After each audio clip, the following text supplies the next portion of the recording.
RCF.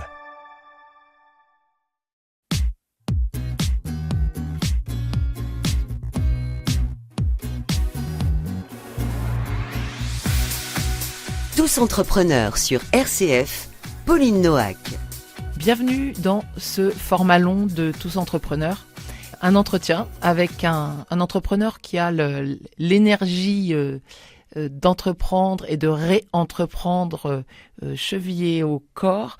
Beaucoup de Normands le connaissent parce que c'est un homme de réseau. Bonjour Gilles Iaconès. Bonjour Pauline. Alors Gilles, peut-être en quelques mots, dites-nous quel homme vous êtes avant de parler de vos différentes entreprises. Écoutez, j'ai 53 ans. Je suis né à Mantes-la-Jolie. Je suis arrivé en Normandie un peu par la force des choses et puis aussi pour des raisons aussi familiales.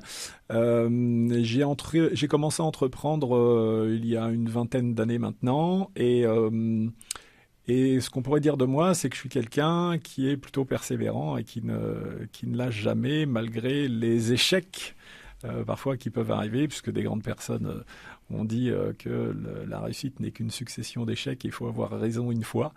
Donc je continue de chercher le fait d'avoir raison une fois.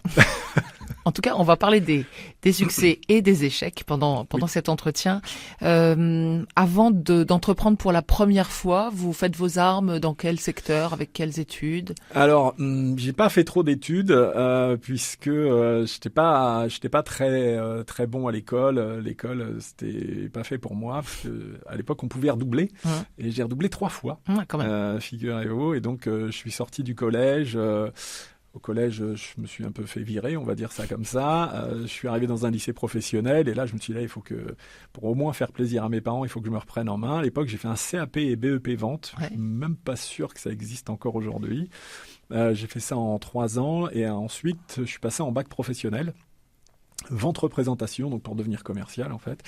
Et j'ai fait un stage et à l'issue de mon stage, le patron m'a dit, écoute, je t'embauche. Donc, c'était dans quel secteur? C'était dans l'alarme. Je vendais des alarmes auprès du particulier. Donc, on arrivait dans des zones pavillonnaires et il fallait vendre des alarmes en porte-à-porte, en première visite. Donc, c'est une excellente expérience parce que on apprend justement les gens qui nous ferment la porte au nez et qu'il faut persévérer et c'est pas grave. Il fallait voir 15 personnes avant qu'il y en ait un qui nous ouvre la porte. Donc, et ensuite mettre un pied dans la porte, et comme on dit. Mettre un pied dans la porte, c'était vraiment ça à l'époque. Donc, on vendait ça avec des financements. Enfin...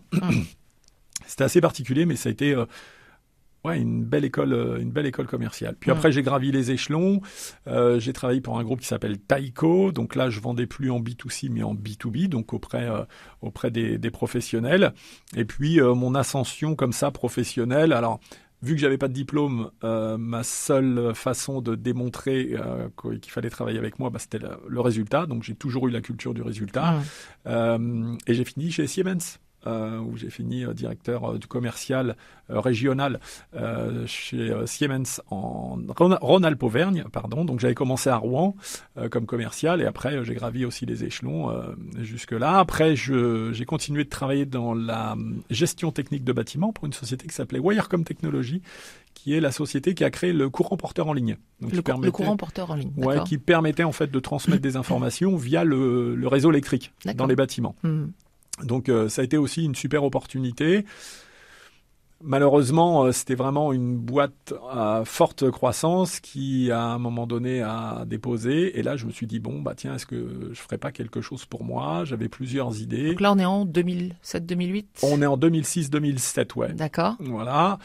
Et là, vous avez... donc l'entreprise dépose le bilan, c'est ça? Ouais, Wirecom est sur la fin, en fait. Ouais. Donc moi, je pars vraiment juste avant le dépôt de bilan de cette entreprise. Avec une sécurité financière à ce moment-là? Avec un petit peu de sécurité financière, effectivement. Ouais. Et donc, ça me permet de commencer à réfléchir, tiens, qu'est-ce que je vais faire maintenant? À cette époque-là, je suis pas bon en chiffres, mais je dois avoir 35-36 ans. Et donc, c'est là que mon idée de me dire, allez, et si je crée mon entreprise?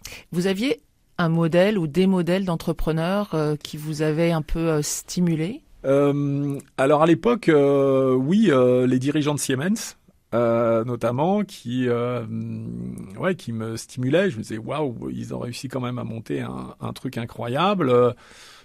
Mais pas vraiment de figure emblématique comme on en a beaucoup aujourd'hui parce que ça s'est démocratisé. À l'époque, dans la famille, personne? Non, dans la famille, personne. J'avais pas d'entrepreneurs autour de moi dans la famille, donc non, j'avais pas. Mais en tous les cas, j'en avais l'idée. Je me suis dit tiens, il est peut-être temps aujourd'hui, 36 ans. Est-ce que je ferais pas quelque chose pour moi? C'est l'opportunité. J'ai plus rien. Si j'y allais quoi. Ok. Et donc il fallait une idée. Et il fallait une idée. Et donc c'est là que l'idée est apparue, qui était de solutionner un problème auprès des coiffeurs qui, lorsqu'ils recevaient un coup de téléphone pour prendre rendez-vous, c'est toujours d'ailleurs pour beaucoup de Ils s'arrêtent dans ce qu'ils font, ouais. Ils s'arrêtent dans ce qu'ils font, les mains mouillées parfois parce qu'ils sont en train de laver les cheveux à quelqu'un, faut décrocher le téléphone. Enfin, en termes d'organisation, je voyais ça puisque mon ex-femme était coiffeuse, donc c'est comme ça en fait que j'ai eu l'idée et je me suis dit tiens, comment est-ce qu'on pourrait solutionner le problème? Et là, à l'époque, on est dans l'internet, on est dans tout ça. Et je me dis, tiens, si on arrivait à pouvoir donner la possibilité aux personnes de pouvoir prendre rendez-vous chez son coiffeur directement online, eh bien, peut-être que là, on tient une bonne idée. Et donc là, les interfaces sur Internet étaient suffisamment développées pour que ça se fasse en quelques clics? Alors non, justement, ça se faisait pas en quelques clics. Aujourd'hui, on sait qu'on a des outils en no-code qui permettent aujourd'hui de faire des applications. Peut-être qu'on en parlera tout à l'heure, parce qu'aujourd'hui, nous, on a une application qui est juste incroyable. Mais à l'époque, non. À l'époque, il fallait vraiment des codeurs. C'était compliqué. Moi, j'étais pas codeur moi-même. C'est pour ça que je me suis associé à l'époque avec des personnes qui, eux, avaient ces compétences-là. Donc moi, j'avais la compétence commerciale. J'avais une personne qui avait la compétence graphique design et une personne qui avait la compétence justement dans le développement d'applications. Donc vous partez à trois? On part à trois associés? Exactement. L'entreprise s'appelle Acuitic? Exactement, l'entreprise s'appelle Acuitic et donc on se dit allez, on va lancer ce concept-là. Ouais.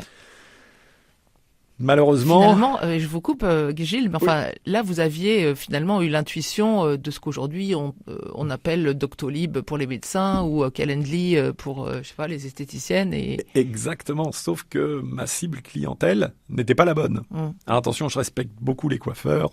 Qui utilisent aujourd'hui des applications qui utilisent aussi, pour certains, mais pas tous. On va encore... Ça démarre, on va dire. Ouais, moi, mon coiffeur, par exemple, je sais pas si je peux le nommer, bon, peut-être pas quand même, mais aujourd'hui, il est encore sur un agenda papier. Ouais. Donc, il n'utilise pas tout ça. C'est pas démocratisé comme effectivement ça s'est démocratisé dans le corps médical. Aujourd'hui, chez n'importe quel médecin, dentiste ou n'importe quel spécialiste, on prend effectivement rendez-vous chez Doctolib ou chez d'autres, puisqu'aujourd'hui, il y a des concurrents qui se sont ouverts. Mais à l'époque, pas du tout. Et moi, c'est vrai que je suis resté ancré sur cette cible clientèle qui était les salons de coiffure. C'est comme ça que vous aviez eu l'idée, ça peut se comprendre. Hein. Exactement. Et donc, malheureusement, on s'est vite aperçu que financièrement, un salon de coiffure n'a pas les moyens d'un médecin. Et à l'époque, nous, il fallait pour vivre, on vendait ça, c'était quand même très cher. On n'est pas aujourd'hui sur ce que vaut Doctolib parce que eux, ils misent sur le volume et donc c'est intéressant que nous, on allait chercher coiffeur par coiffeur. Donc, c'était quand même un peu élevé au niveau tarif et on a eu beaucoup de mal à avoir des clients. Et donc, on a laissé tomber le projet, même si on avait fait des grandes choses. Pour présenter le produit, on avait fait le mondial de la coiffure à Paris. Et puis là, à l'époque, il y avait mon concurrent qui était là. On avait un super stand, on avait fait un truc incroyable. On faisait gagner des iPads pour attirer les clients à nous. Lui, il avait un tout petit stand, mais... j'ai su après que ce petit stand-là, c'est ce monsieur qui est devenu Doctolib qu'on connaît aujourd'hui. Et... Après plusieurs achats-reventes. Après, effectivement, plusieurs achats-reventes, mais en tous les cas, lui avait changé sa cible clientèle, ce qui l'a forcément après aidé dans son ascension. Alors après, à quel moment est-ce que lui a revendu? Je ne sais pas trop, parce qu'effectivement, il y a eu plein d'achats-reventes avant que ça devienne le Doctolib qu'on connaît d'aujourd'hui. Mais en tous les cas, force est de constater que j'aurais dû suivre, enfin en tous les cas, ouvrir le spectre et pas rester uniquement sur le salon de coiffure. Vous étiez 3 associés. Qu'est-ce qui vous a empêché de, justement, pivoter vers une autre cible de marché? Comment vous analysez les choses aujourd'hui? En fait, au lieu de changer notre cible, on a changé de produit. Parce que c'était l'heure aussi de la bulle Internet, de vendre des sites Internet, puisque à cette époque-là, il y avait peu d'entreprises qui avaient un site Internet. Et on s'est dit, vendre un site Internet aux coiffeurs, d'ailleurs.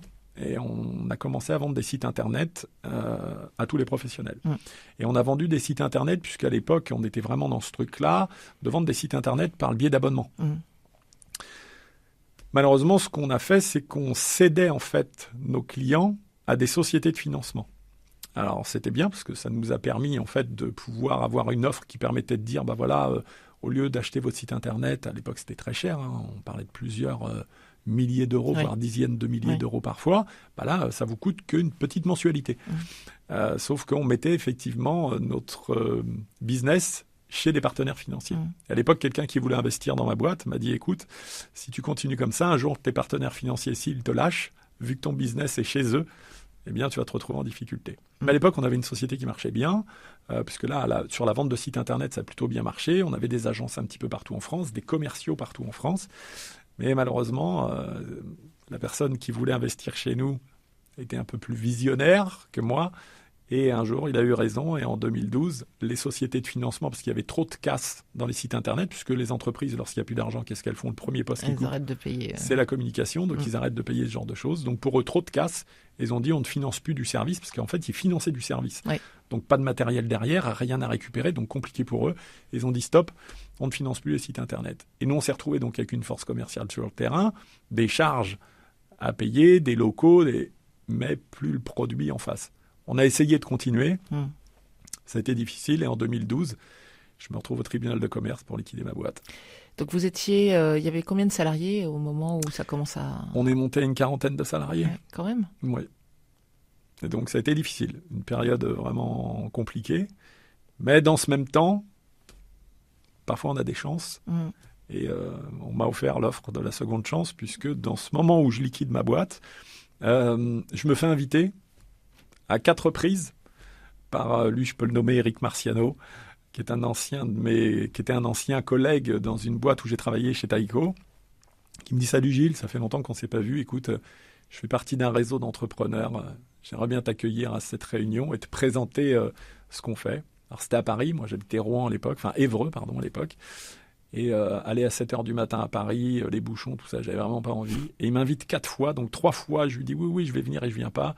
Et à la 4e, je me dis quand même, parce que j'ai un peu de valeur, je dis bon, ça se fait pas, il est quand même insistant et allez, faut que j'y aille. Avant de parler de ce réseau, oui, qui va vous occuper beaucoup sur les années qui suivent, oui. Comment est-ce que vous avez géré la fin d'Acuitic? Parce que se retrouver devant le tribunal de commerce pour la liquidation, c'est une étape difficile, une épreuve. Vous pouvez dire au revoir à beaucoup de salariés, ça l'est aussi. Qu'est-ce que vous avez traversé là?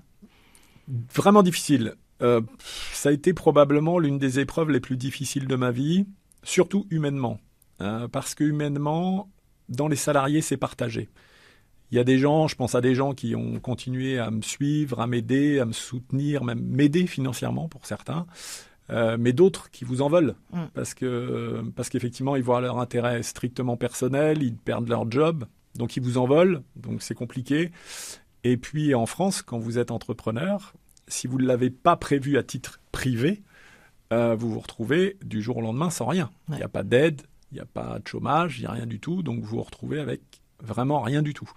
Donc là, ça a été une période noire de ma vie parce qu'on se retrouve avec rien, donc très difficile. Des gens qui vous en veulent, on devient un chef d'entreprise ou les chefs d'entreprise, ah super, regardez, et du jour au lendemain, vous devenez un paria en fait, vous devenez la personne qui a liquidé sa boîte. On n'est pas aux États-Unis où quand vous liquidez une boîte, on considère que c'est une expérience et bravo, tu as liquidé ta boîte, recommence parce que tu sais ce qu'il ne faudra pas faire. En France, on n'a pas cette vision. En France, personne ne vous l'a dit ça. Non. Qu'est-ce que tu fais après? Il faut recréer tout de suite. Non, tout le monde s'en fiche. Vous avez le mandataire et le liquidateur sur le dos. Puis là, vous y connaissez rien en fait. Vous savez pas comment.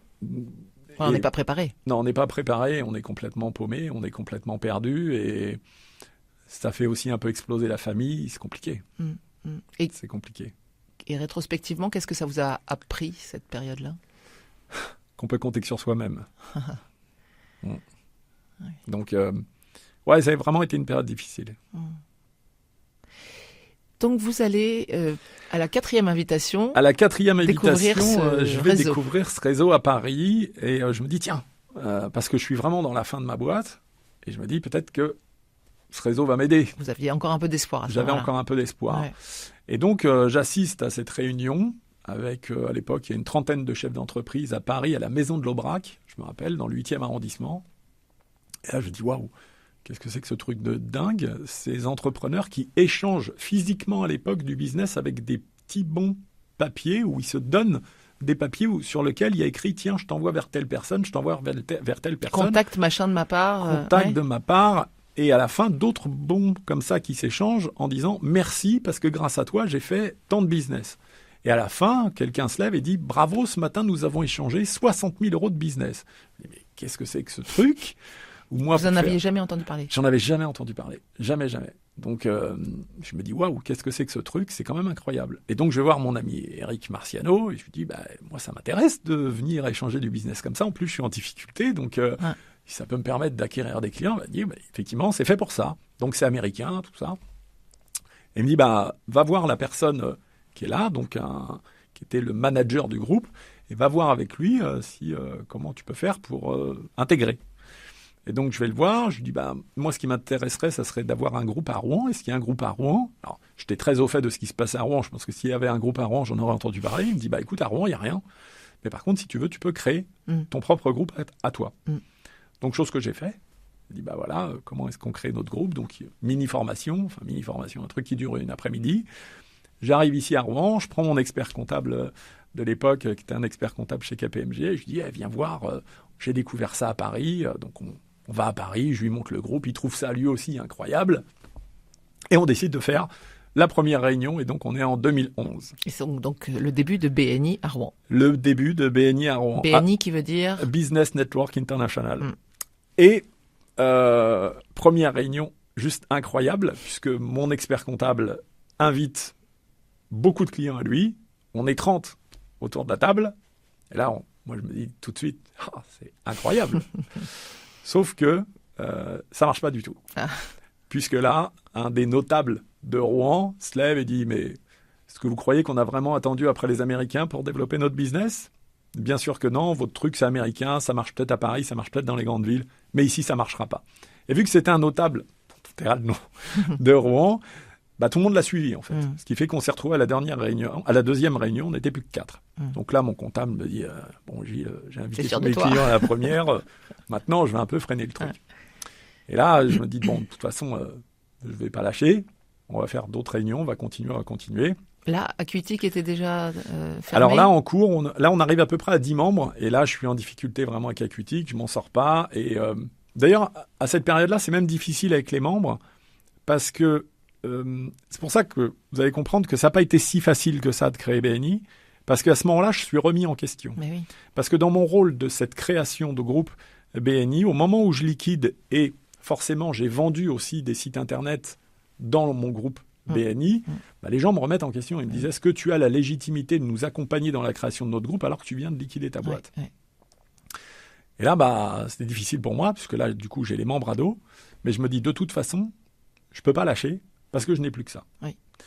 Et là, au moment où je liquide, Marc-William Attier, qui est à l'époque le directeur national de BNI France, me fait une offre. Il me dit, écoute, je t'offre une seconde chance.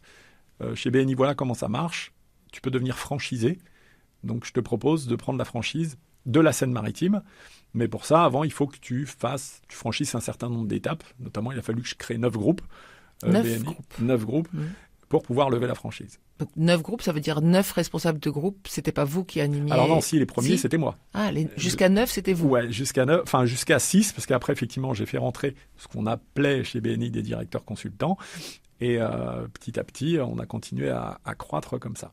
Il faut peut-être expliquer le modèle économique de BNI et comment chacun se rémunère. Oui, alors le modèle économique est simple. En fait, il y a un abonnement pour pouvoir intégrer un groupe BNI. Donc chacun des participants paye une cotisation annuelle. Et donc c'est sur cette cotisation annuelle que les franchisés, les dirigeants de groupe, c'est un pourcentage de cette cotisation annuelle que payent les membres sur lesquels nous sommes rémunérés. C'est avec ça que nous gagnons notre vie. Voilà. Par contre, il n'y a pas du tout, parce que je sais que ça a couru un moment, il n'y a pas du tout de pourcentage sur le business qui est généré par les membres. D'accord. Quand un membre donne du business à un autre, BNI ne prend rien, il n'y a aucun pourcentage qui est rétrocédé à BNI. Il n'y a pas de contrat d'apport d'affaires Absolument pas. Avec les responsables de groupe. Pas du tout. C'est juste sur les cotisations. D'accord. Et donc, quand on anime un groupe, ça fait un complément de revenus. Oui. quand on est directeur d'une région comme vous ou plus, Alors, là ça devient un salaire. Ouais, parce qu'en fait, les consultants, effectivement, ont souvent une activité professionnelle autre. On a des assureurs, peu importe le métier, bref. Et à côté de ça, effectivement, c'est une activité complémentaire qu'ils ont. Parce que le pourcentage n'est pas suffisamment haut, ou alors bien souvent, ils n'accompagnent qu'un seul groupe, et donc ça ne permet pas de pouvoir en vivre. Mais effectivement, ça fait un petit revenu complémentaire. Et puis, il y a quand même des frais, il faut se déplacer, donc ça couvre aussi les frais pour pouvoir accompagner un groupe. Mais c'est pas un revenu qui permet de pouvoir vivre suffisamment confortablement. Par contre, effectivement, quand on devient directeur régional et encore mieux franchisé, là, c'est pas la même chose puisque c'est vous qui reversez en fait des royalties à BNI en tant que franchisé comme n'importe quel réseau de franchise. Et donc, c'est bien plus intéressant puisque là, c'est sur le volume de membres que vous allez avoir dans la région où là, ça va être intéressant financièrement. Comment est-ce que votre état d'esprit va évoluer entre le moment où Acutic va mal et donc votre légitimité à réunir des chefs d'entreprise, à animer un groupe de chefs d'entreprise et à incarner le chef d'entreprise dans vos groupes, fait que vous donc vous êtes remis en question. Le notable finalement fait un peu de l'anti-jeu. De l'anti-jeu, ouais. Comment est-ce que vous faites pour reprendre le dessus et créer cette dynamique qui va monter très vite finalement? Enfin très vite, vous allez nous dire en combien d'années, mais j'ai pas le choix en fait. Oui. Et je crois que c'est quand on est au bord du gouffre qu'on se dit de toute façon t'as plus que ça. Alors j'avais réfléchi, je m'étais dit tiens, est-ce que je repars dans un job de salarié? Mais j'ai senti qu'il pouvait se passer quelque chose avec BNI. Et j'ai eu un moment de latence où j'avais pas stoppé, mais j'y allais un peu moins parce que je me suis dit, si ça marche pas, si j'y consacre beaucoup de temps, mon énergie, mon argent, parce qu'en plus, il fallait savoir qu'on était payé de manière décalée. Parce qu'on n'est payé que quand les groupes, à l'époque avec BNI c'était comme ça, que quand les groupes sont lancés, ce qui fait que tous les déplacements, les péages, à l'époque j'ai plus rien, donc ne serait-ce que faire un plein d'essence c'est compliqué à l'époque. Et je me dis, waouh, je suis en train d'investir tout mon temps, tout mon argent, et si jamais ça allait pas au bout. Mais je sais pas, il y a quelque chose qui me dit, une espèce d'intuition, si on peut dire ça comme ça, qui me dit, il y a un truc là, et il faut y aller. Et donc je donne tout ce que j'ai. Donc, les réunions sont à 7h le matin. Alors, quand c'est à Rouen, ça va, mais très vite, je monte un groupe au Havre, à Dieppe, à Eul-Tréport. C'est toute la semaine, en fait. C'est toute la semaine. Ouais. Donc, au départ, j'ai un groupe tous les matins jusqu'à ce que je puisse plus. Et c'est là où je commence à rechercher des personnes qui vont pouvoir m'accompagner et créer une équipe. Donc, entre le moment de la première découverte d'une réunion BNI et le moment où vous devenez franchisé pour développer la Seine-Maritime et puis bien plus loin, vous allez nous dire. Il se passe beaucoup de temps puisque le tout premier groupe est en 2011. Ouais. J'ai un petit moment de latence et je deviens franchisé en février 2015 seulement. Ouais. Voilà. Et donc vous devenez franchisé quand il y a combien de groupes ? Alors il y a 9 groupes quand je deviens franchisé. Enfin même il y en a même un dixième dans les tuyaux et on est implanté un peu partout en Seine-Maritime. D'accord. Et donc après, vous allez monter jusqu'à... Alors là, après, parce que à ce moment-là, pas que j'ai fait de la rétention, mais je sais que la franchise arrive. Donc on a calmé juste pour arriver au step auquel je dois accéder pour lever la franchise. Ouais. Et au moment où je lève la franchise, là, on a une équipe qui est suffisamment constituée. On est à peu près 10 personnes. Et là, par contre, il y a une croissance exponentielle et on s'installe partout en Seine-Maritime. On monte à quasiment 700 membres quand on est au plus haut.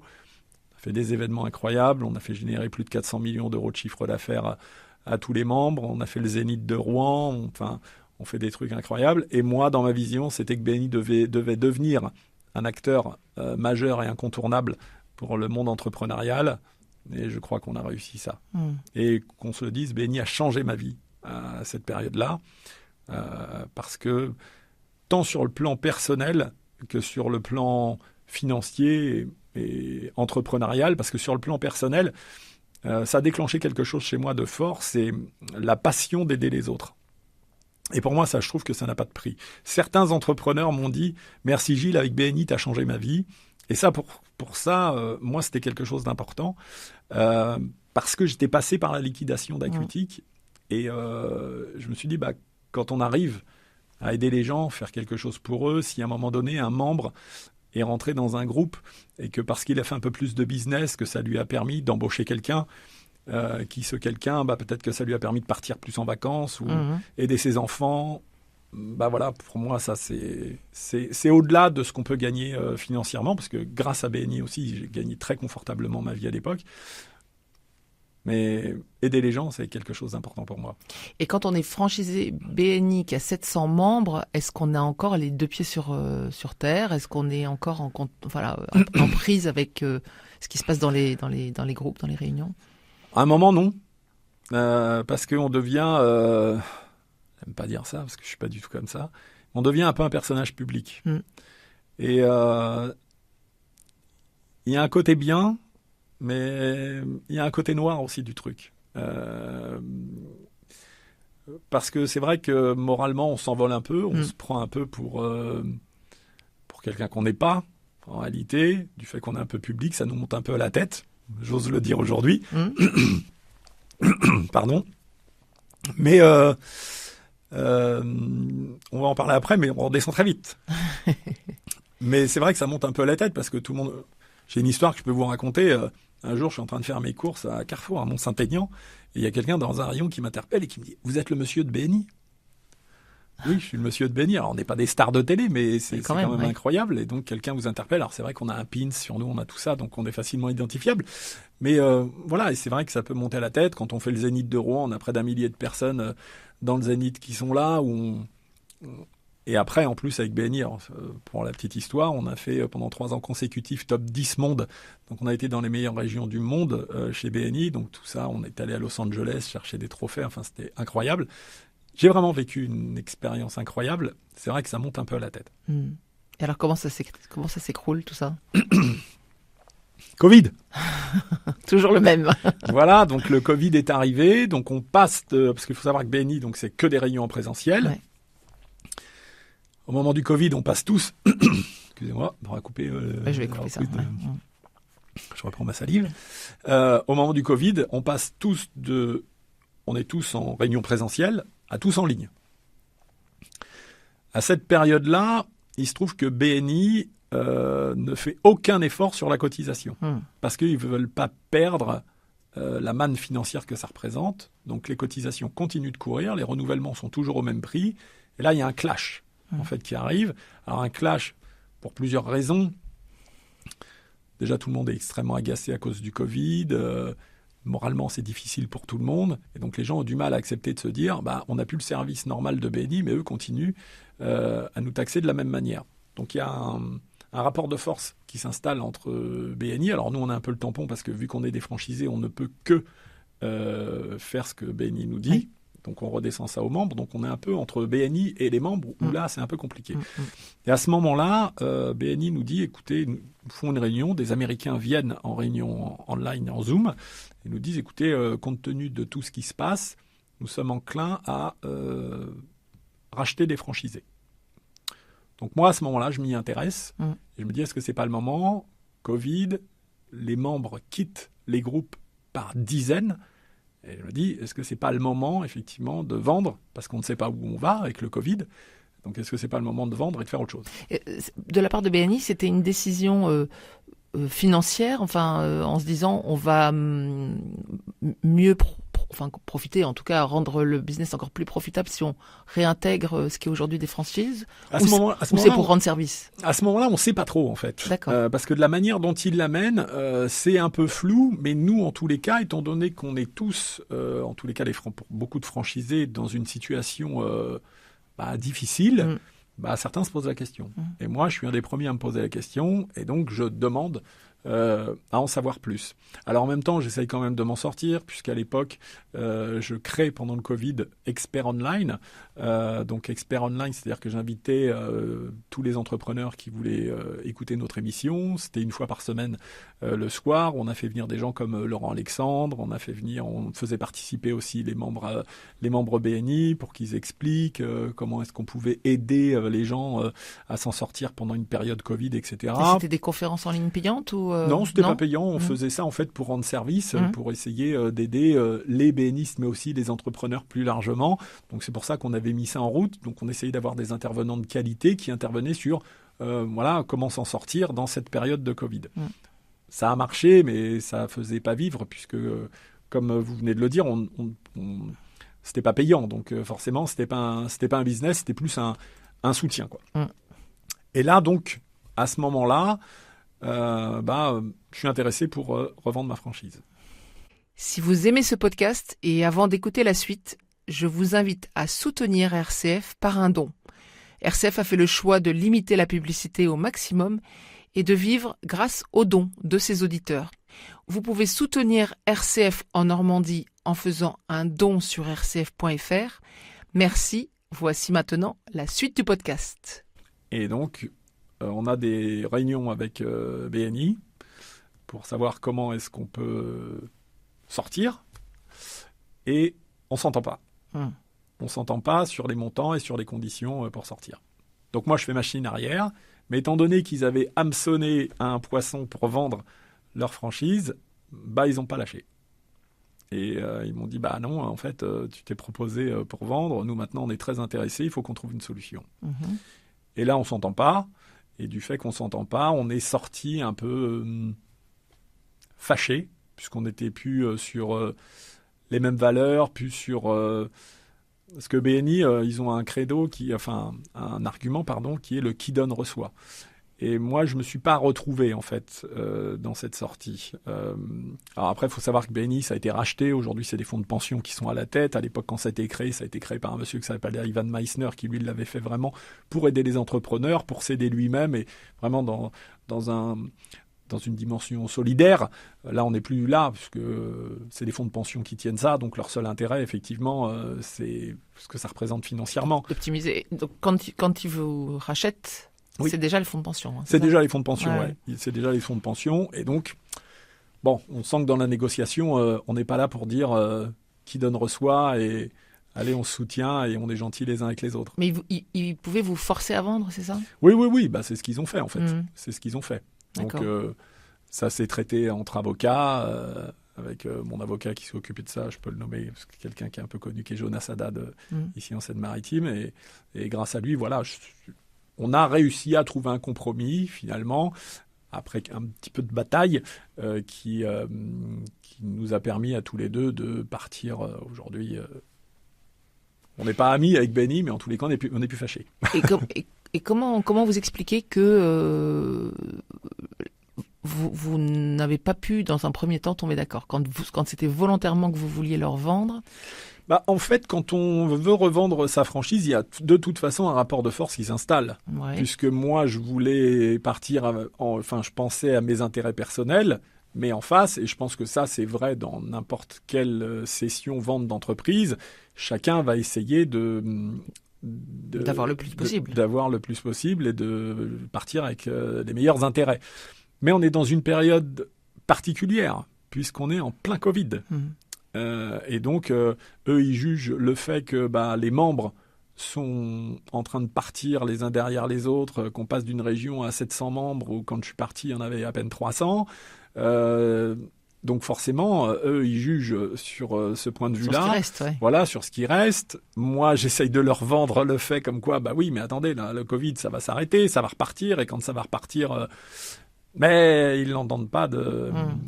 Donc ça a duré pendant un peu plus d'1 an. Vous avez été trop gourmand, à votre avis ? Objectivement ? Je crois pas. Non ? Je crois pas que j'ai été trop gourmand. J'ai essayé d'être juste. Alors après, est-ce que je l'ai été Je sais pas. Ils ont essayé. Probablement qu'ils ont essayé d'être juste aussi. Après, vous comprendrez que d'un point de vue transactionnel, il y a eu un contrat qui a été mis entre nous. Donc, on peut pas tout dire. Je peux pas tout dire, mais en tous les cas, aujourd'hui...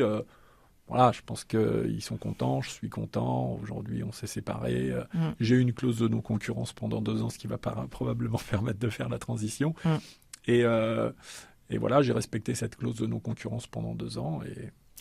Donc, voilà. Quand vous vendez, vous dites il y a 300 membres en Seine-Maritime. Oui.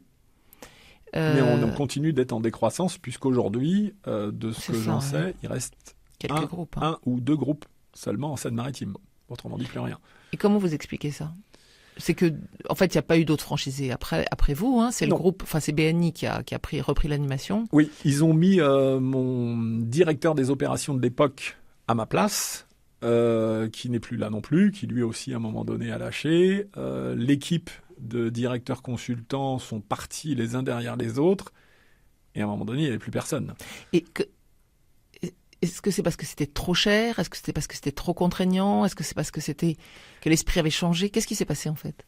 Alors non, parce qu'ils n'ont pas refranchisé derrière. Donc il n'y avait pas d'histoire de trop cher par rapport à la... Pour les membres ? Pour les membres. Alors oui, les membres étaient ils étaient montés contre BNI en disant attendez, on paye une cotise à tout le monde, enfin à BNI, mais aujourd'hui on n'a pas le retour et on n'a plus le service parce qu'on est tous en ligne. Normalement c'est du présentiel, etc., etc. Alors il y a certaines régions qui eux ont réussi à sortir leur épingle du jeu et ils ont réussi à pouvoir continuer des réunions online. Moi j'y suis pas arrivé, clairement. Et donc, les membres, ici, en tous les cas, en Seine-Maritime, n'étaient pas contents de ce fait. Ils disaient, attends, ils m'ont dit à moi, pour certains, ils m'ont dit, Gilles, on paye une cotise. Moi, c'est pas pour que je sois à 7h le matin, online, et qu'il se passe rien. Oui, mais ça, on comprend que ça a été un moment compliqué à vivre quand on était forcé de le faire à distance. Oui. Mais les réunions physiques ont repris assez vite, finalement. Oui, les réunions en physique ont repris assez vite. Donc, pourquoi est-ce que ça n'a pas repris comme avant ? Je crois que les gens avaient décroché. Ils avaient décroché, et en tous les cas en Seine-Maritime, parce qu'encore une fois, ça n'a pas été le cas dans toutes les régions. Mais moi, en Seine-Maritime, je pense que... Alors moi, je suis parti à ce moment-là, et je pense que ceux qui ont repris derrière moi n'ont pas réussi. Alors, j'aurais peut-être pas réussi non plus, hein, attention, je leur jette pas la pierre. Mais en tous les cas, ils n'ont pas réussi à repartir. Oui, mais ma question, c'est qu'est-ce qui différencie un club BNI de tous les clubs d'autres enseignes. Alors, je sais pas quel modèle ils ont, mais il y a eu plein de clubs finalement à ce moment-là qui ont fleuri. Alors justement, tous les clubs qui ont fleuri, pour beaucoup, ce sont des anciens groupes BNI qui se sont dit, nous, on va continuer sans BNI. Ouais, mais sans BNI parce que BNI était trop cher, parce que BNI était trop contraignant. En fait, c'est ça. Alors, il y en a beaucoup qui se sont éteints. Ouais. Parce que qu'est-ce qui faisait la particularité de BNI, c'est que les groupes étaient accompagnés. Il y avait un véritable suivi avec des indicateurs de performance, des interventions. Là, les groupes qui continuent tout seuls, alors pour certains, marchent très bien, parce qu'ils ont des personnes qui gèrent et ils arrivent à sortir leur épingle du jeu. Mais pour certains, il y en a beaucoup quand même qui se sont éteints. Notamment, il y a des groupes qui disent nous, on va continuer de faire ce que faisait BNI, mais sans les contraintes. Donc, sans la contrainte d'absentéisme, sans la contrainte de devoir inviter régulièrement. Et donc, ce sont des groupes où, sur le papier, ils sont 30-35 personnes, mais en réalité, à chaque réunion, ils sont 12 ou 13, parce que je viens pas, c'est pas grave. Et donc, en termes de résultats, alors, pas pour tous, encore une fois, parce que je sais aussi qu'il y a des groupes qui fonctionnent très bien, mais pour la plupart, ça a été très difficile, et pour la plupart, ça s'est éteint. Et donc, cette aventure BNI, elle vous a appris quoi ? Plein de choses. Déjà, le fait d'aller au-delà de ce qu'est le business et d'aider les gens. Je me suis vraiment... c'est vraiment quelque chose qui m'a animé, de pouvoir aider les gens, de créer cette communauté, l'importance du réseau. Aujourd'hui, je pense qu'un entrepreneur qui n'a pas de réseau, ça va être très très difficile pour lui. Le réseau aujourd'hui est primordial, même si on a Internet, même si on a les réseaux LinkedIn et tout ce qu'on veut. Je pense qu'avoir un vrai réseau physique, des gens avec qui on échange, des gens sur qui on peut compter, des gens avec qui on travaille, peut-être pas au quotidien, mais en tous les cas qu'on voit régulièrement. Alors il y a plein de réseaux aujourd'hui qui existent au-delà du business, parce que BNI, c'est vraiment business, mais on prend des réseaux comme l'APM, comme tous ces gens-là qui réunissent des chefs d'entreprise entre eux pour s'entraider. Je pense que ça, aujourd'hui, j'ai découvert que c'est très important pour un chef d'entreprise. Je n'imagine pas aujourd'hui un chef d'entreprise qui n'a pas de réseau.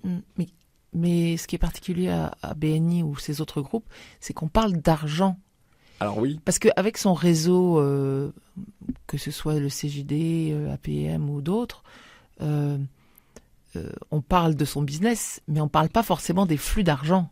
Oui. Alors que là, dans BNI, c'est mis sur la table. Oui, c'est le truc en fait. C'est venez chez BNI pour développer votre business. Oui. Alors, leur slogan, c'est quand même qui donne reçoit, mais qui donne reçoit effectivement dans le business. Mais il y a quand même cette notion de dire, je viens dans un groupe pour pouvoir aider les personnes qui sont avec moi. et on s'aperçoit quand même que ça va aussi au-delà du business. Et pour moi, ça, c'est important, parce que le business, en fait, n'est qu'une finalité, puisque quand on se voit toutes les semaines, qu'on apprend à travailler ensemble, après, je pense qu'on peut aller encore plus loin pour développer encore plus de business, mais en tous les cas, le fait de se connaître, de se faire confiance, de s'entraider toutes les semaines, à un moment donné, il y a une espèce de routine qui se crée. Cette routine amène naturellement à du business. Et effectivement, chez BNI, c'est américain, pragmatique, on sait pourquoi on est là, et donc toutes les semaines, combien on a fait de business. C'est pas très français, ça. D'ailleurs, on a eu du mal à faire intégrer ça en France parce que, en général, on n'a pas envie de dire combien on gagne, combien on a fait de business, etc. Donc, alors que là, avec BNI, on l'affiche. Avec BNI, les clubs d'affaires en général, aujourd'hui, ça y est, maintenant, on l'affiche. Mais BNI, qu'on se le dise, a été le premier à instaurer ça. Oui. Très clairement. Et c'est probablement vertueux. Enfin, ça va plus loin que la simple notion de réseau. Complètement. Peut-être, oui. Complètement. Et BNI, ça vous a pas dégoûté du tout des réseaux, parce que pendant vos 2 années de clause de non-concurrence, oui, à la fin de BNI, vous réfléchissez au lancement du réseau d'après. Exactement. Alors, avant, je me pose quand même pas mal de questions. Je me dis, tiens, qu'est-ce que je pourrais faire ? Je m'intéresse à plein de trucs, au e-commerce. Je me dis, je vais trouver un super produit que je vais mettre en ligne. Je m'intéresse à plein de trucs. Puis à un moment donné, quelqu'un me dit, mais pourquoi tu veux chercher quelque chose que tu ne sais pas faire ? T'es plus tout jeune. Est-ce que tu as l'énergie ? Est-ce que ça serait pas plus facile de faire quelque chose que tu sais déjà faire ? Et qu'est-ce que tu sais mieux faire ? Développer un réseau. Développer un réseau. Alors, je me dis oui, mais développer un réseau, mais c'est pour faire une pâle copie de BNI, aucun intérêt. Et puis il y en a d'autres. Et puis il y en a d'autres. Et donc, j'ai réfléchi. Alors, pendant que j'étais chez BNI, j'avais intégré une espèce d'école de formation, on va dire ça comme ça, qui s'appelait Integrus, qui permettait aux gens d'utiliser le profil DISC pour pouvoir développer leur entreprise, se développer personnellement, etc. Donc c'est un profil psychométrique qui permet de classer les gens en fonction de leur comportement relationnel. Exactement, c'est ça. Et donc je me suis dit, tiens, ça c'était quand même pas mal, et j'ai l'idée de me dire, si on pouvait joindre le DISC, donc le profil comportemental, avec le réseau d'affaires, peut-être qu'on aurait quelque chose d'un peu innovant et de différent par rapport à ce que BNI propose. Pour vous, ça a quel sens de mixer les deux ? Ça aidera sur quoi ? Ça aiderait sur quoi ? Alors, chez BNI, il faut savoir que tous les membres, pendant les réunions hebdomadaires, ils ont 1 minute pour présenter leur activité. Et c'est de là, en fait, que mon idée est venue. C'est que pendant cette minute, on est concentré sur quoi ? On est concentré sur les arguments qu'on va donner, nos produits, notre société, notre philosophie d'entrepreneur. Mais les choses sur lesquelles on n'est absolument pas du tout, c'est faisons-nous attention aux personnes en face de nous qui nous écoutent. Et en fait, non. Donc, on prépare, chez BNI, ça s'appelait l'infomercial, on prépare son infomercial chez soi, on ne sait pas qui sont les personnes qui vont nous écouter à cette matinale, et on arrive avec son pitch d'1 minute, mais si les gens nous écoutent, est-ce qu'on fait mouche auprès d'eux ou pas ? Peu importe. Mais force est de constater quand même que ça produit des résultats, et donc que ça marche. Et je me suis dit, si on optimisait ça, et si on pouvait faire attention aux personnes qui nous écoutent, et adapter notre communication et ce qu'on va dire en fonction des profils comportementaux qu'on a en face de nous. Et c'est de là que m'est venue l'idée. Je me suis dit, si on pouvait apprendre à nos membres à détecter le profil comportemental qu'on a en face de nous et savoir adapter notre communication, alors là, on optimiserait considérablement la possibilité de faire encore plus de business et la communication avec les autres. C'est vraiment comme une école c'est quand même comme une formation à être un meilleur commercial finalement pour représenter son offre. Exactement, c'est ça. Alors après, on y a mis beaucoup de technologies, on utilise des badges, on retrouve la couleur. Chacun de nos invités dans nos groupes font un mini disque.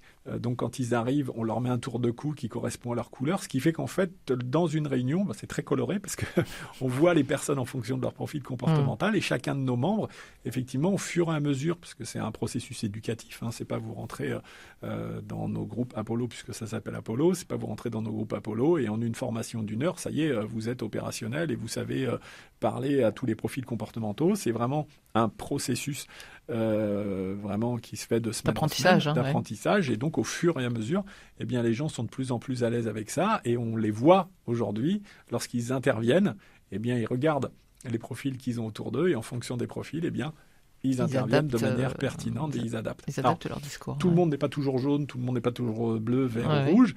Mais en tous les cas, pendant la phase de petit déjeuner au début, eh bien, ils voient les personnes avec qui ils ont envie d'interagir. Et donc, si c'est plutôt des rouges, eh bien, ils vont plutôt mettre en avant une attitude pour les rouges pour que ça fasse mouche. Et aujourd'hui, on commence à avoir des premiers résultats et c'est plutôt pas mal, c'est plutôt encourageant et on est très content. Donc Apollo, comme la fusée, créée, vous m'avez dit, il y a 1 an et demi, c'est ça ? C'est ça. Lancée il y a un an et demi. Un peu plus, mais c'est vraiment lancé depuis 1 an et demi, puisqu'on a fait plein d'essais, on a fait des erreurs, on a eu quelques embûches. On s'est remis en question beaucoup. Et vous là, dites on, c'est qui on ? J'ai des associés avec moi et puis j'ai une équipe aussi avec moi. Aujourd'hui, il y a un directeur national, on a une directrice du développement, on a des gens donc qui permettent de développer un petit peu partout en France. On commence à être installé un petit peu partout en France aujourd'hui et aussi à l'étranger. Et donc aujourd'hui, je pense que ça y est, on a un produit vraiment très différent de BNI pour le coup et qui rend un service qui, d'après moi, n'existe pas. Je pense qu'on est les seuls à le faire au monde de cette manière. Et qu'est-ce qui est commun à BNI aujourd'hui ? Alors, si on peut dire qu'il y a des choses communes, c'est que nous aussi, on se réunit le matin. Alors ça n'a pas été pour... Toujours 7h du matin ? Ouais, toujours 7h du matin. Et oui. Mais pour les lève-tard, comment on fait ? En fait, il y a eu des essais qui ont été faits avec des réunions le midi, des réunions le soir... mais ça marche vraiment mieux le matin. Alors, on n'a pas fait ça pour copier BNI, parce qu'à un moment donné, quand j'ai créé Apollo, je voulais faire quelque chose de complètement opposé. Donc, si BNI faisait un truc blanc, moi, je le faisais noir, en fait. Mais c'était une erreur, parce qu'à un moment, il ne faut pas réinventer la roue quand ça fonctionne. Et donc, BNI ne détient pas le monopole du réseau d'affaires. Aujourd'hui, ils ont le droit d'avoir des concurrents comme tout le monde. Une voiture, aujourd'hui, ça a 4 roues et un volant, qu'elle soit dans n'importe quelle marque. Bien nous, forcément, il y a des choses qu'on a repris, pas pour copier BNI, mais parce que ça fonctionne. Et donc, les réunions le matin, on a essayé des réunions à d'autres moments de la journée, ça fonctionne moins bien. Donc le matin, toujours une fois par semaine ? Toujours une fois par semaine, parce que ça aussi, on sait que ça marche bien. D'accord, toujours avec un seul représentant par activité, parce que ça aussi, effectivement, c'est quelque chose d'important. Alors quand je dis une fois par semaine, en réalité, pas tout à fait, parce qu'on conserve une réunion où ce n'est pas une réunion comme toutes les autres. On conserve une réunion sur 6 où on ferme le groupe. Il n'y a pas d'invité, c'est ça ? Il n'y a pas d'invité, où le groupe va travailler sur lui-même, sur ses objectifs, et donc faire le point sur ce qu'ils vont faire. Chez BNI, ça n'existe pas. L'ordre du jour est complètement différent de la réunion, la façon de fonctionner, enfin... Après, tout le reste est complètement différent. Alors bien sûr, l'objectif, c'est de développer son business, mais en tous les cas, j'ai gardé effectivement ce qui marche, j'ai gardé les 4 roues et le volant de la voiture. Et le modèle économique ? Le modèle économique est exactement pareil, on a gardé ça aussi puisqu'on a une cotisation annuelle. Alors on réfléchit aussi aujourd'hui à avoir d'autres modes, mais pour l'instant on a gardé une cotisation annuelle. Elle est la même pour tout le monde ? Elle est exactement la même pour tout le monde. Ouais, on ne fait pas de différence là-dessus parce que... tout le monde est logé à la même enseigne. Ça serait complètement injuste de dire, toi, parce que je sais qu'il existe des réseaux où en fonction de la taille de l'entreprise, en fonction du chiffre d'affaires qu'il dégage, etc., les cotisations sont différentes. Mais nous, on n'a pas fait ce choix. On préfère avoir la même cotisation pour tout le monde pour pas qu'il y ait justement de discrimination. Et le prix aussi est en fonction de l'engagement. On sait que quand on va investir une somme d'argent... C'est dommage de dire ça, je trouve, mais en tous les cas, on va être beaucoup plus investi que si voilà, c'est complètement gratuit. Bon. Et on le voit sur les réseaux dont vous parliez tout à l'heure, c'est-à-dire que des réseaux où c'est complètement gratuit, les gens y vont moins, ils sont moins investis parce que finalement, c'est pas grave. Alors que quand on met une somme d'argent, on a envie d'avoir un retour sur investissement.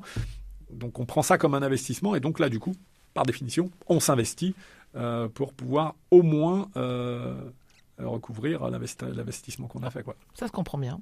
Donc Apollo, APO2LO, on vous trouve sur Internet si on veut des informations complémentaires. Exactement. Comment est-ce que vous allez faire pour, si ça marche aussi bien que BNI en Seine-Maritime, pour garder les 2 pieds sur terre ? Qu'est-ce que vous allez mettre en place ? L'expérience. L'expérience de BNI m'a servi. Aujourd'hui, je n'ai pas du tout le même état d'esprit. Ce qui est très important pour moi, au-delà du système financier, alors bien sûr, il faut gagner sa vie, nourrir sa famille, etc. Donc ça, c'est important. Mais j'ai vraiment pour vocation aujourd'hui d'aider les gens. Parce que je suis passé par des difficultés et on vit un grand moment de solitude quand c'est difficile. Et aujourd'hui, j'ai en parallèle de ce que je fais avec Apollo, c'est de créer une fondation qui va s'appeler la Fondation Apollo, qui sera exclusivement dédiée à aider les entrepreneurs en difficulté, qui aujourd'hui, ça n'existe pas. Et pour moi, c'est important parce que il y a beaucoup de gens, je pense, qui ne recommencent pas parce que justement, ça a été trop difficile et ils jettent l'éponge en se disant je ne peux pas revivre ça une seconde fois. Donc, je pense qu'il faut aider ces chefs d'entreprise. Il y a beaucoup de liquidations aujourd'hui. Je parlais de Jonas tout à l'heure. Il l'a encore dit il n'y a pas longtemps sur les réseaux où il disait qu'il y a un nombre beaucoup d'entreprises qui liquident aujourd'hui. Et qu'est-ce qu'on fait pour eux ? Alors, on aide les salariés, tout ça, et c'est super. Il faut continuer d'aider les salariés quand ils perdent leur job. Mais qu'est-ce qu'on fait pour les entreprises aujourd'hui qui liquident ? On peut quand même citer des associations comme 60 000 rebonds, comme Second Souffle. Bien sûr. Voilà, ou des lanceurs d'alerte comme Apesa. Enfin, il y a quand même... Il y en a. Il y a des choses qui sont faites, il y a des initiatives, oui. Mais peut-être pas assez. Oui, pas assez. Je pense qu'aussi les gens ne les connaissent pas forcément. Et quand on ne les connaît pas, moi à l'époque, je n'avais pas connaissance d'associations comme ça qui pouvaient m'aider. Et donc, par le biais justement du réseau, eh bien, on va aussi créer cette fondation qui permettra justement d'aider les entrepreneurs. Alors, quand je dis ça, on ne va pas se substituer, mais en tous les cas, voilà, si on peut aider un petit peu des entrepreneurs qui sont en difficulté à un moment donné, voilà, pour moi, c'est important. Et c'est le juste retour des choses, puisque les entrepreneurs, moi, m'ont aidé aujourd'hui à pouvoir évoluer avec BNI, à pouvoir créer Apollo aujourd'hui.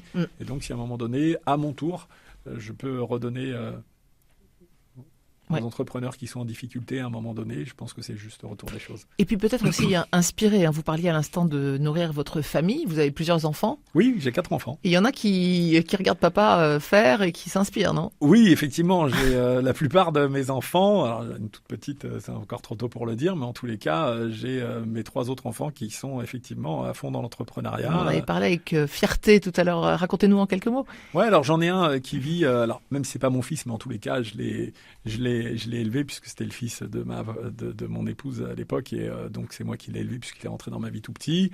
Aujourd'hui, il vit à Dubaï. Il a réussi grâce au e-commerce et grâce à la crypto. Il vit très très bien et je suis extrêmement fier de lui et de ce qu'il a accompli. Comment est-ce que vous l'avez aidé, lui ? Ou en tout cas, mis le pied à l'étrier peut-être ? Je pense pas que je l'ai aidé directement, mais en tous les cas, il m'a dit, ça m'a touché, qu'il s'était beaucoup inspiré en tous les cas de me voir faire, de persévérer. Il m'a dit un jour, je me rappelle quand j'étais petit, tu étais tout le temps dans ton bureau, à tout le temps travailler, et j'avais bien compris que il faut pas lâcher en fait. Et c'est ça apparemment qui l'a un peu motivé et qui s'est dit, bah voilà, je lâche pas, la persévérance paye, et donc il a continué à persévérer, et aujourd'hui il a réussi, et je suis extrêmement fier de lui.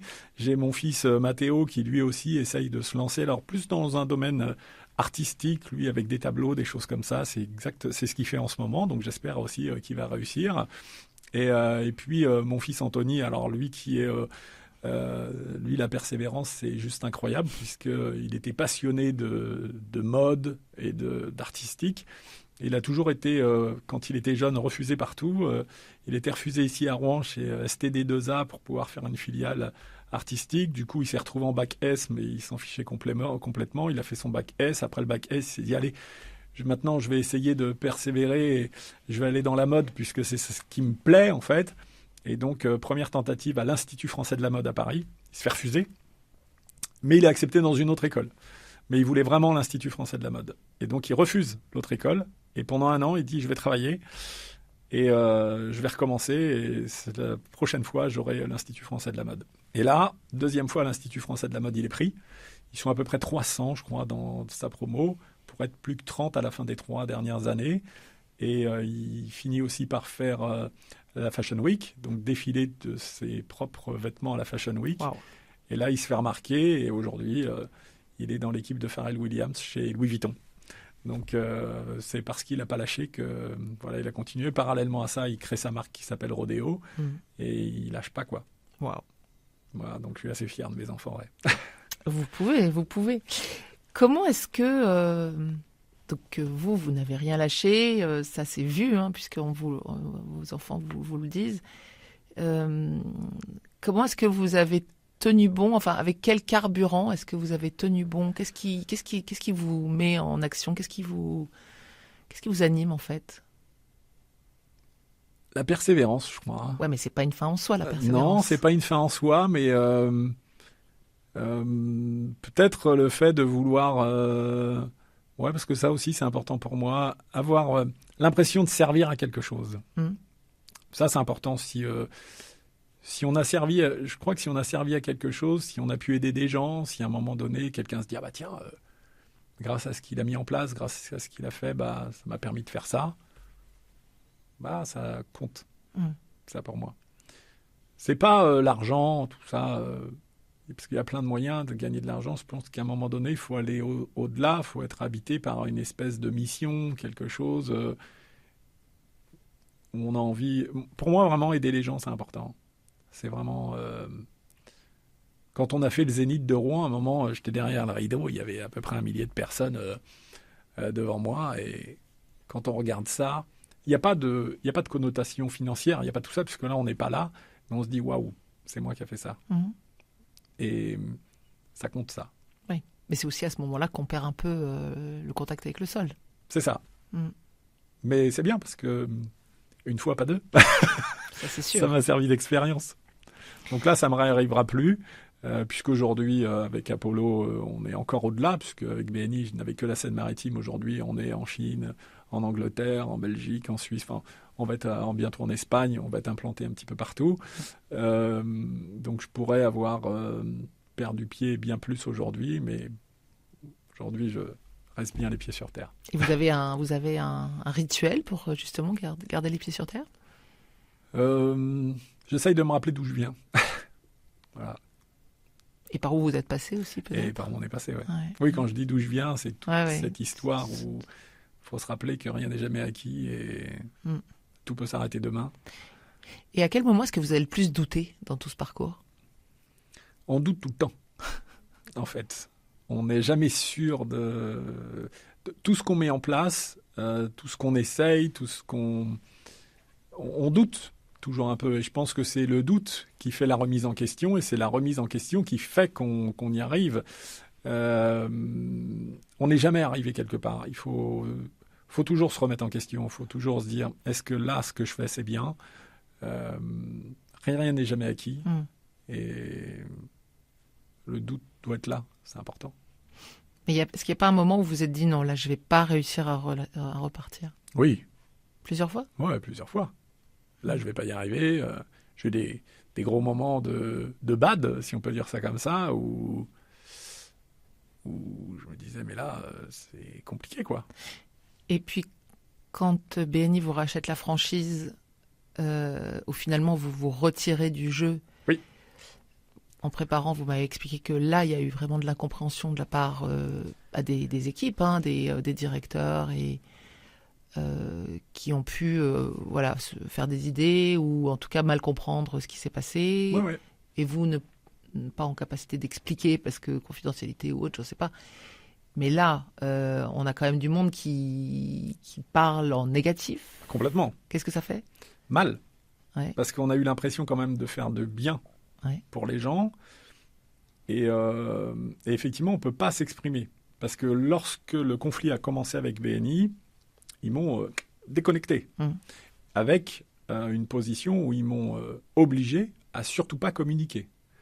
Dès qu'ils ont mis la personne qu'ils ont mis à ma place, c'était interdit de communiquer avec les membres, interdit de communiquer avec qui que ce soit. Donc, ils m'avaient déconnecté ma boîte mail, etc. Donc, je n'avais aucun moyen, même si à un moment donné, j'ai essayé, parce qu'avec Jonas, dans la bagarre, si on peut dire ça comme ça, j'avais envoyé un mail à tous les membres. Mais les gens ont eu ce sentiment d'abandon, en tous les cas pour certains, parce qu'il y a beaucoup de membres aujourd'hui avec qui ça se passe très bien, je suis toujours en relation avec eux, il n'y a pas de problème, même certaines personnes de l'équipe. Mais beaucoup se sont sentis, Gilles, il est parti comme un voleur, il nous a abandonnés, du jour au lendemain, on n'a plus de nouvelles de lui. Mais j'étais impuissant face à ça.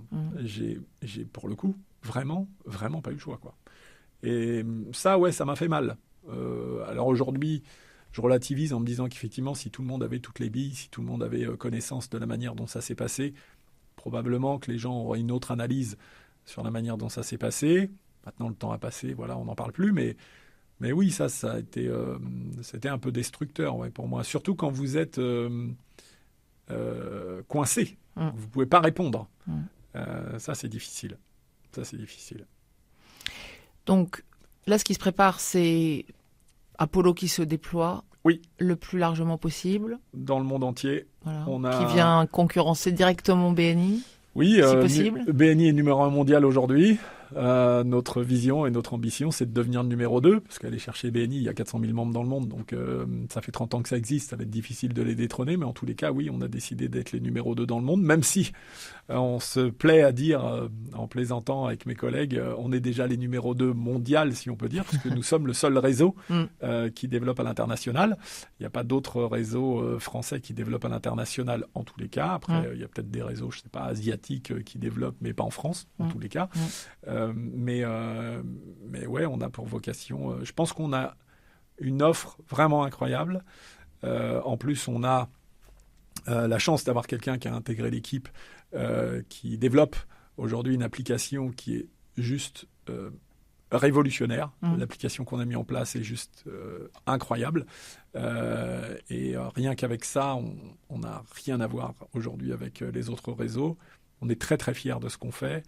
Et je pense qu'on va avoir une belle entreprise française qui va se développer à l'international. Née en Normandie. Bon, et en fait, on vous le souhaite en tout cas. Merci Pauline. Merci Gilles d'avoir parlé à cœur ouvert et donc voilà, le réseau Apollo. Donc on peut en savoir plus sur Internet. Oui. Et si j'ai bien compris, il n'y a pas encore beaucoup de groupes en Normandie. Pas encore. Donc on peut vous contacter. Tout à fait. Pour éventuellement prendre le lead. Exactement, qui n'hésite pas. Merci beaucoup Gilles. Merci à vous.